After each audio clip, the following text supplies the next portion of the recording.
Olá. Hoje a gente mergulha, num capítulo bem intenso. Ezequiel 39.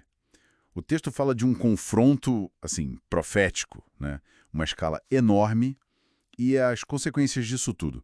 Foca numa figura chamada Gog, lá de Magog. Vamos dar uma olhada mais de perto nisso. Isso mesmo. A profecia em si, ela detalha Deus confrontando Gog, sabe? Diz que o traz lá do extremo norte contra Israel.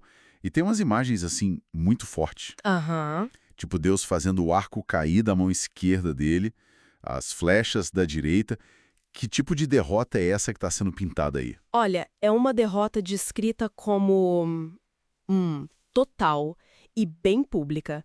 A narrativa dá muita ênfase a Gog e as tropas dele caindo lá nos montes, sabe? Expostos, virando comida para aves de rapina, para animais selvagens. Nossa, E tem aquela declaração divina, né?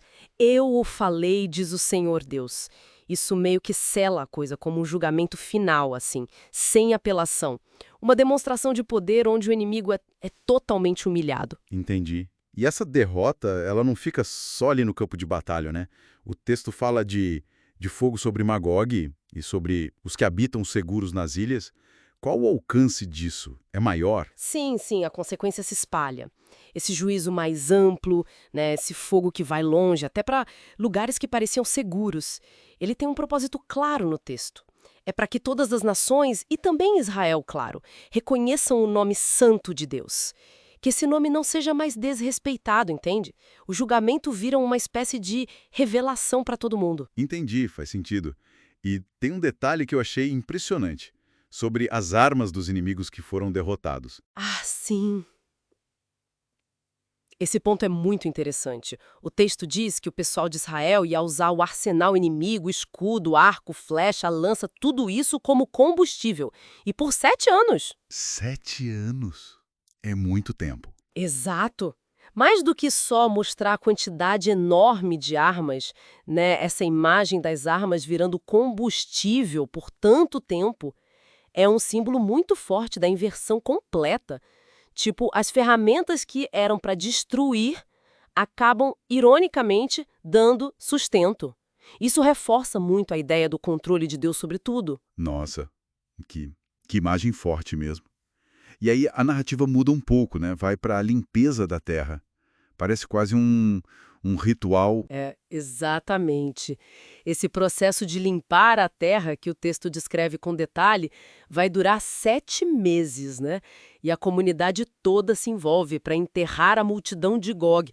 Até dá um nome para o lugar, o Vale de Ramon Gog. Isso mostra a escala da matança, claro, mas acho que principalmente aponta para a necessidade de uma purificação profunda, ritualística mesmo da terra, como se fosse um passo necessário para a restauração que vem depois. entendi. E ainda tem outra imagem poderosa que é usada. A de um grande banquete sacrificial, nos montes de Israel. Essa metáfora do banquete é carregada de teologia. Chamar aves e feras para devorar a carne e o sangue dos poderosos, dos príncipes da terra, comparando eles a animais prontos para abate. Isso reforça demais o tema do julgamento divino. Sim, Os orgulhosos são humilhados, sabe? O poder deles é desfeito a ponto de virarem carcaça.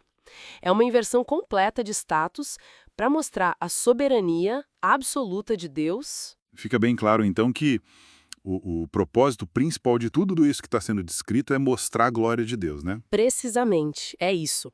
A passagem deixa claro que é através desse julgamento sobre Gog que a glória de Deus ia ser revelada para as nações.